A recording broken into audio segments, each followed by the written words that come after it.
Hello everyone, in today's video we will see some news such as unfortunately James Earl Jones, the iconic voice of Darth Vader, died at the age of 93, and what will become of the future of Star Wars without his voice. Tim Burton has just broken a global box office barrier thanks to Beetlejuice. Elizabeth Olsen will return to Marvel and many more follow me and dare to face the unknown. And don't forget to always ask me questions. Welcome to Explore Fun Facts Universe.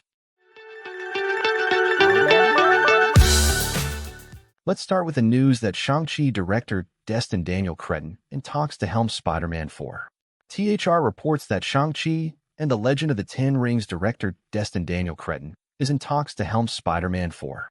This move would bring a little fresh blood to the Spidey franchise, as John Watts has directed the last 3 installments of the series. The Shang-Chi director was once attached to direct Avengers: The Kang Dynasty, but he dropped out a year later. And if we're not going to be getting the Shang-Chi sequel anytime soon, this leap to Spider-Man 4 is a welcome return to the Marvel family. Cretton is also the co-creator of Marvel's upcoming Wonder Man series starring Yahya Abdul-Mateen too. Chris McKenna and Eric Summers are scripting the new Spider-Man sequel, with THR sources saying that the project is expected to shoot early next year. Spider-Man: No Way Home concluded with Peter Parker, Tom Holland, truly on his own after a memory wipe made the world and those closest to him forget who he was. It's unclear which direction the new film will take, but it's a pretty wide-open slate. While there was talk that perhaps Tom Holland was done with Spider-Man, the actor confirmed earlier this year that he's still on board. The simple answer is that I'll always want a Spider-Man films, Holland said. I owe my life and career to Spider-Man. So the simple answer is yes. I'll always want to do more. However, he wants to make sure a 4th installment is justified, especially after the massive success of Spider-Man: No Way Home. We have the best in the business working toward whatever the story might be, but until we've cracked it, we have a legacy to protect, he said. The third movie was so special in so many ways that we need to make sure we do the right thing. The actor added that he's also involved with the early stages of the development of Spider-Man 4. This is the first time in this process that I've been part of the creative so early. It's just a process where I'm watching and learning. It's just a really fun stage for me. Like I said, everyone wants it to happen, but we want to make sure we're not overdoing the same things. Holland said, we're figuring it out. We're at that stage where it's post-strike, so we're waiting for those scripts to come in. We're giving the writers the time they need to hit the ground running. But I've got a few projects that I'm really excited about and scripts are coming in now, and they're great. I read something the other day that absolutely blew my mind. The next bit of news is that Elizabeth Olsen is open to returning to the MCU to play Scarlet Witch again if they use her well. While the actress was open to expanding outside of the MCU, she's not counting on any kind of reprisal with Wanda Maximoff. After years of working on Marvel projects, Elizabeth Olsen recently spoke about finding other projects that she can explore outside of the superhero realm. She stated, It's not that I don't want to be associated with just this character, but I really feel like I need to rebuild other parts for balance. I really want to do movies right now, and hopefully some of them come together in the way that I feel like they can. But yeah, that's something that I need. I just need other characters in my life. There's no longevity in a character. In her post-MCU career, Olsen has starred in HBO's limited series Love and Death. She has the Netflix drama His Three Daughters coming out, as well as roles in films like Love Child and the rom-com Eternity. Although it's understandable she's ready to move on and not be tied to a single character, Olsen isn't completely counting out a return to the MCU. According to Collider, the actress recently spoke on FM 104 about being open to revisiting Wanda. She stated, It's a character that I love going back to when there's a way to use her well, and I think I have been lucky that when I started I was used well. I think people didn't know what to do with me for a second there. If there's a good way to use her, I'm always happy to come back.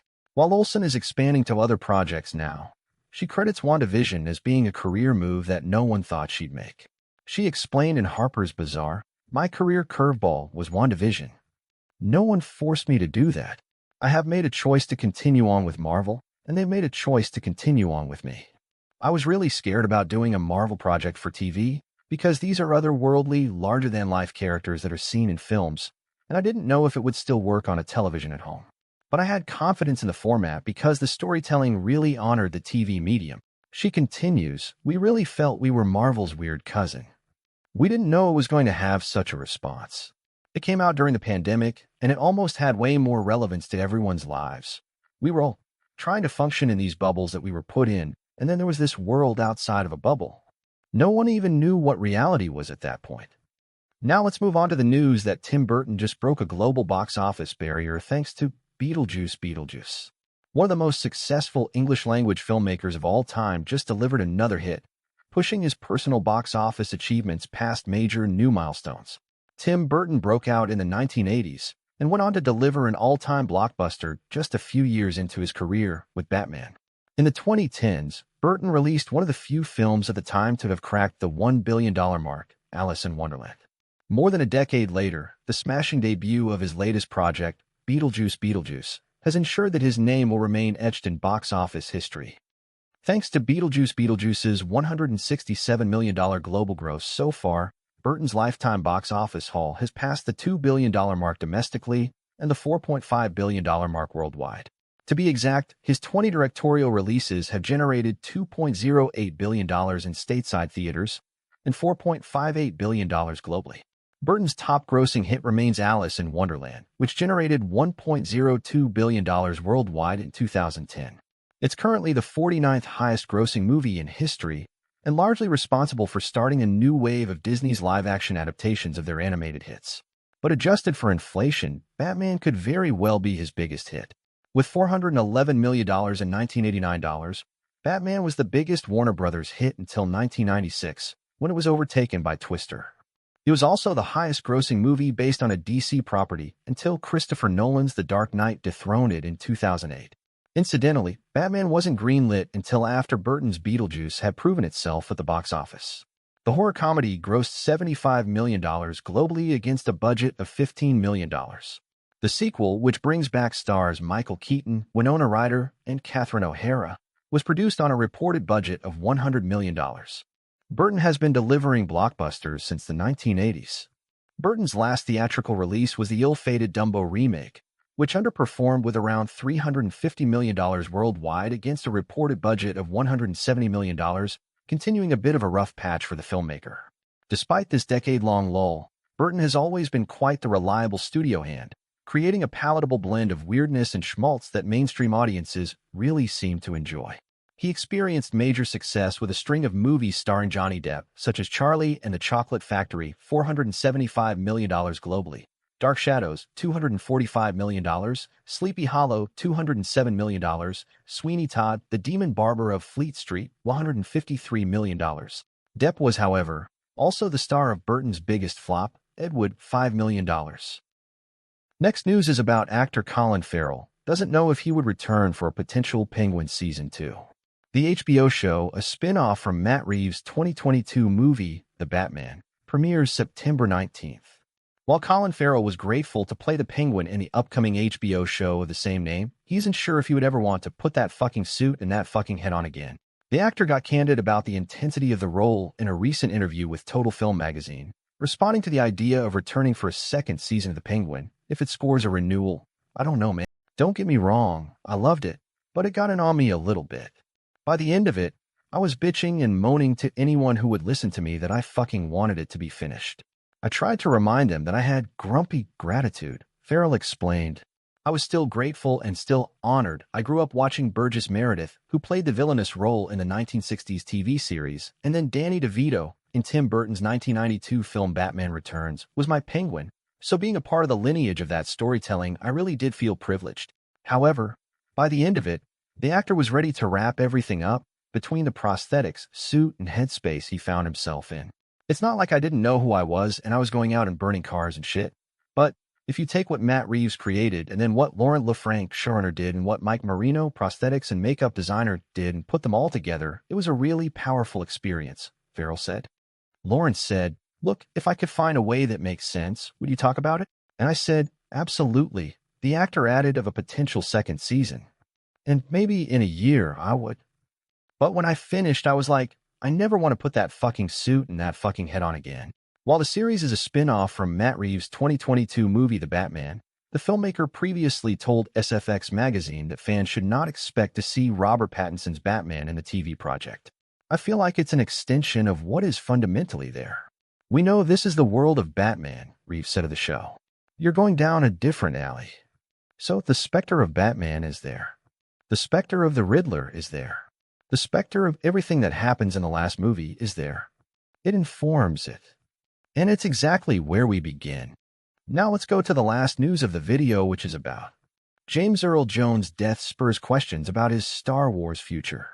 With the late actor having previously signed over rights to his archival voice work for Obi-Wan Kenobi, experts tell The Hollywood Reporter that the landscape for such deals continues to evolve. James Earl Jones' iconic voice was among his many gifts as a performer. With the actor having died this week at 93, it remains to be seen whether that voice could appear in new projects, particularly from the Star Wars franchise. One of Jones' signature roles was providing the voice of Darth Vader, which he originated in 1977 Star Wars and continued throughout the initial trilogy before reprising the character in 2016's Rogue One, A Star Wars Story, and 2019 Star Wars, The Rise of Skywalker. Although Jones was not involved in the 2022 Disney Plus series Obi-Wan Kenobi, his voice was used, with Skywalker's sound editor Matthew Wood telling Vanity Fair at the time that the actor had quietly retired from the role but signed over rights to his archival voice work. Jones made the deal with Ukrainian startup Respeecher, which used AI to cull through audio from his early Darth Vader projects and create new lines of dialogue with a younger-sounding voice. Wood told the publication that Jones was akin to a benevolent godfather in working with the show's team to offer guidance with a new dialogue for Obi-Wan Kenobi. Following Jones' death on Monday, industry analysts are watching to see whether his voice will resurface, either in the Star Wars world or other projects, given that he is also known for voicing Mufasa in the Lion King franchise. The Hollywood Reporter has reached out to Lucasfilm and Disney representatives for clarity on whether Jones agreed for his voice to be used posthumously for Star Wars. For the upcoming Mufasa, The Lion King, which voice stars Aaron Pierre as Mufasa, Jones' voice is not expected to be heard. A lot is going to depend on what sort of contract the performer entered into during their lifetime. Mary LaFrance, professor of intellectual property law at UNLV, tells The Hollywood Reporter. If they authorized certain digital replicas of their voice or likeness, what are the details of those contracts? Could those contracts still be in effect for additional works that might be created post-mortem? Last month, SAFTRA was among the organizations lauding the California State Senate for passing Law AB 1836, requiring consent to use digital replicas of deceased performers. The language is similar to that included by the union in its contract agreement signed last year following the actors' strike. In March, Tennessee became the first state to enact legislation aimed at protecting musicians from unauthorized voice use through AI and deepfakes with the Elvis Act, ensuring likeness, voice, and image security. Hitting theaters in December is Mufasa, The Lion King, director Barry Jenkins' prequel feature for Disney that tells the origin story of Mufasa. The adult character was voiced by Jones in the original 1994 Lion King animated film and in 2019's photorealistic remake. His voice will still be used as part of the University of Michigan video that has played at the start of every home football game since it debuted in 2015. Jones, who earned a drama degree from the university, delivers a stirring 2-minute monologue about school pride that will continue to run unchanged. We have reached the end of another video. I thank those who stayed until the end. Share the video if you liked it, subscribe and activate the bell, and comment on ideas for the next videos that I will try to answer and like. Until next time, follow me and dare to face the unknown. And don't forget to always ask me.